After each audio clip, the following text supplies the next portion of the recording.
the last time the Patriots had a win where you came in and you were like, wow, I may really have to change my outlook on this team. I feel differently about this team.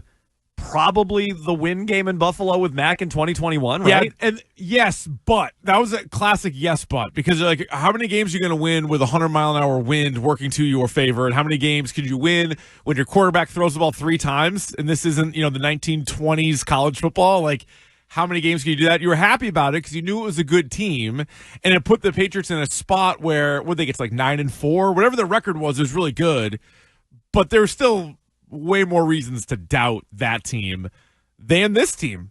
That was a straight up, there wasn't a tornado watch or a tsunami or anything. There wasn't like a weather game. That was legitimately like go on the road. Probably the best team in football. They mentioned only 1,000 times on the broadcast, the last unbeaten team in the NFL, the last unbeaten team in the NFL. So, I mean, that's as tough a place as you're going to play. And this early in the season is probably the number one test you could have. I'll be honest, I was just hoping it'd be close. Same. I was like, hey, close game. I'll take that as like a win, and we'll move on to next week, an easy schedule, and we'll go from there. Look, I don't like to do a lot of these, moral victories. Moral victories where you're patting them on the butt for going out and hanging with a quality team. But I was ready to do that this week. If they hung within a score of Buffalo, I was ready to come in and say, all right, they proved themselves. Not only did they prove themselves, you wonder what the ceiling is now for this team. And you wonder what the ceiling is for the quarterback. Oh, boy. We're back! He was awesome last night. Yeah, awesome. he was fantastic. He looked really, really good. More darts than scampers. You know me, I usually have the darts and scampers scale. Didn't need to scamper too much. No. Now, also, like scampers to me isn't just tucking the ball and running with it, but it's also getting outside the pocket and throwing. So in that regard, he did that quite a bit. He was on the move.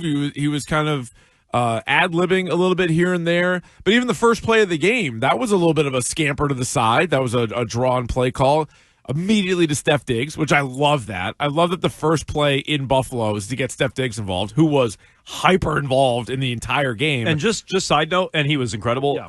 Right from the first play, you just said it. And we were talking about this before the show. And we had similar takeaways. He looked so quick. The very first catch, you knew he had it. He made a guy miss and then sprinted up the field. You're like, oh, boy. Like, hopped backwards, made a guy miss, and you're like, where's that been? It's like, this guy is ready. The second Diggs had his first catch, you knew he had it. Yep. And again, we'll get into his night and what he brought to the team. His first of 10 catches. What he's bringing to the team. No, but Maye was everything Maye we've asked for out of Maye. Yep.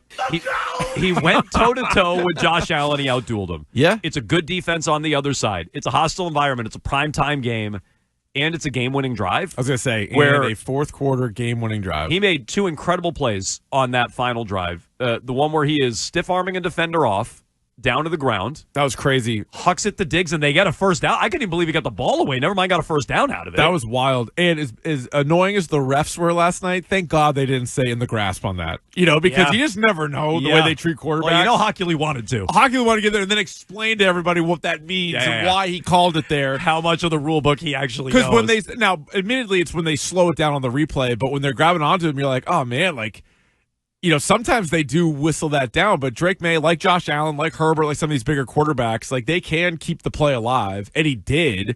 And you're right, not only does he get rid of the ball, but it's a completion, and then they pick up a bunch of yards. And then he had a beautiful, beautiful throw to Booty up the right sideline. Good catch, too. 19 yards, put him on the cusp of field goal range. They had a few more plays that got Borregales closer. That kick, I thought, had no chance. Oh, my God, this guy. Right down the middle of the uprights, drilled the kick. And then also Mike Tirico acting like Adam Vinatieri was on the team like 4 years ago. Like Vinatieri hasn't been on the team in forever. Yeah. He's like, of course, Adam Vinatieri used to make these kicks. You're like, yeah, I guess. It's been 20 years. Long time ago. It's been 20 years since he's been on the team. Dude played for the Colts longer than he played for the Pats. But he brought him up like 4 times. You're like, all right, great. But yeah, that thing legitimately would have been good from 72, let alone 52. It was right down the middle. You never had to do the thing where you like kind of like will it in and like move around the living room. That was Good for him, because it was a shaky start to his career, and so I think confidence level across the board was pretty low. I thought it had. Yeah. I'm like, we're going to overtime. This thing has no chance. And well, no. Classic Jones, right down the middle. I didn't know if we were going to go to overtime, because as they did also point out, that if you miss a long field goal, all Josh Allen needs is a couple yards, and then Matt Prater, we know, is good from 65. Allen needs one 20-yard completion to the sideline, which you know he can do. So that game was legitimately on the line. Maybe not even overtime. Yeah.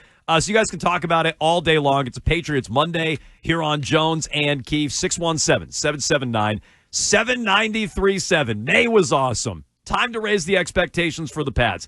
Diggs was awesome. Borregales with the game-winning kick. And Mike Vrabel definitely making an impact. We'll get to all of it all day long, plus what happened in Week 5 of the NFL. Coming your way about an hour, a little less than an hour and a half from now at 11:30. So mark that down. You can interact on Twitter and Instagram at Jones and Keefe. Watch along and chat, twitch.tv/BostonWEEI. Always a healthy chat going on Twitch. You can do the same on YouTube. Just subscribe to WEEI. Bay statement game?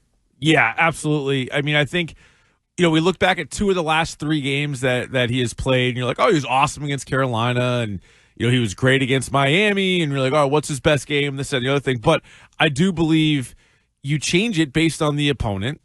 You change it based on the head-to-head, right? Like, go all the way back to, like, Brady Manning. Like, Brady Manning is when it really kind of stood out. Like, Tom Brady might smoke some other team, right? He might beat up on the Jets. You're like, oh, that's great individual game. But how many times are you an underdog by over a touchdown on the road against the reigning MVP, the team that everybody's probably picking to win the AFC, at least through the first month? Like, if everybody was allowed to change their pick, you'd be like, all right, they're the best team.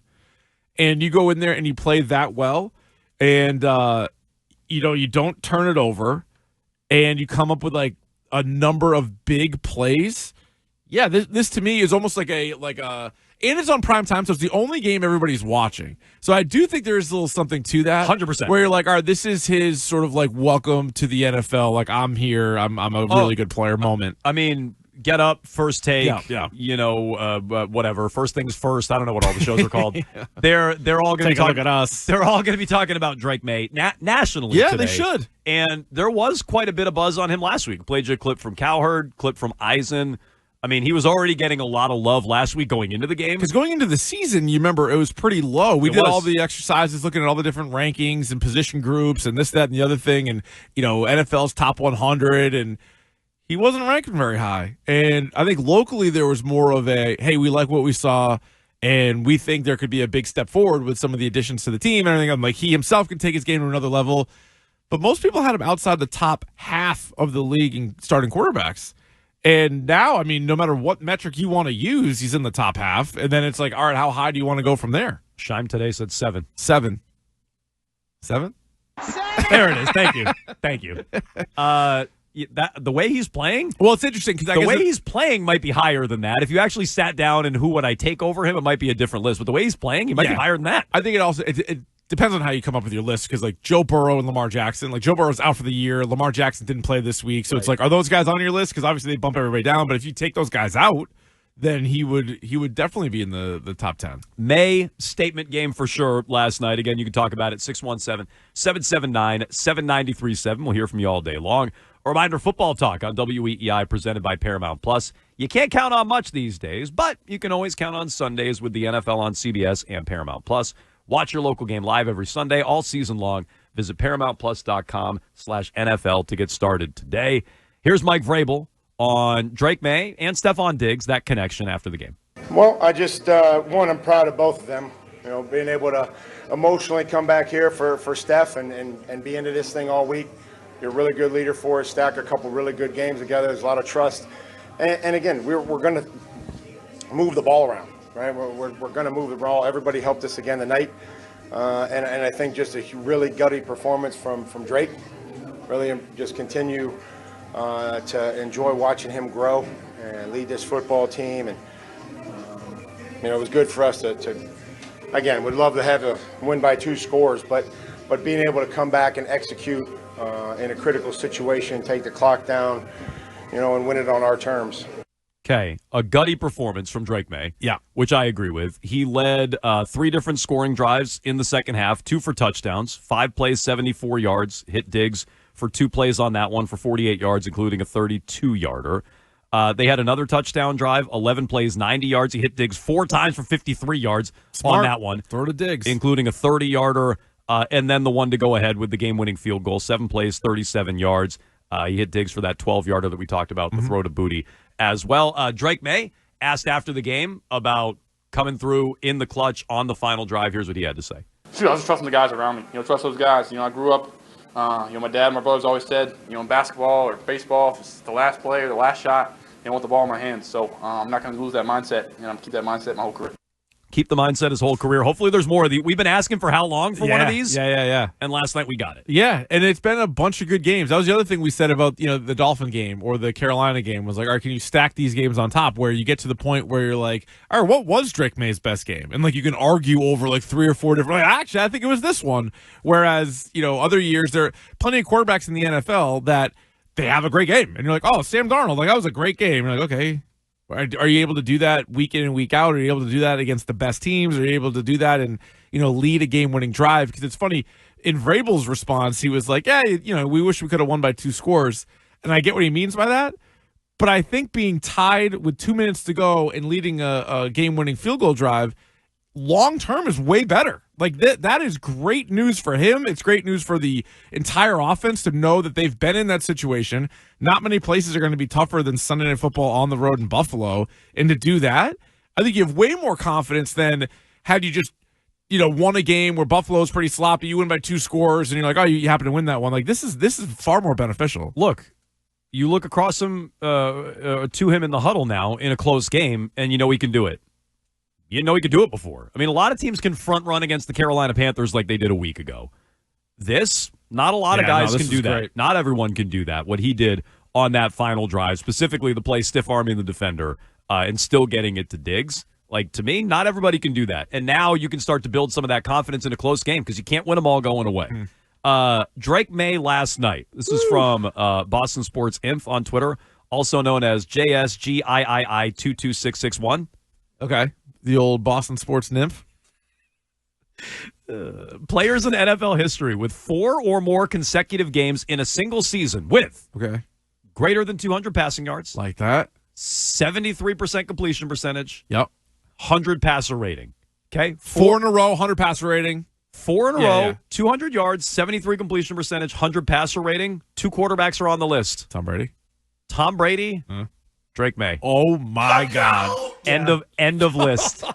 Because the last list was funny. He was on a list about completion percentage, yards, touchdowns, or whatever, and everybody was like, "Oh my God, it's just him, Brady, Manning, and Warner." And it's like, not really. You had to expand the list. That it was like Ryan Tannehill, Matt Hasselbeck, and it's but people didn't do that. They just took the top part. It was like all more. the MVPs and 5 more. Ryan Tannehill did that a few years ago. He did, but don't worry about that. This list is more impressive. When it's just you and Brady in anything, that's pretty good. Drake Maye, by the way, 9 of 16 for 89 yards in the first half, only 6 points. Second half, 13 of 14. Yeah. 184. Right. And those 3 scoring drives. So monster game from him.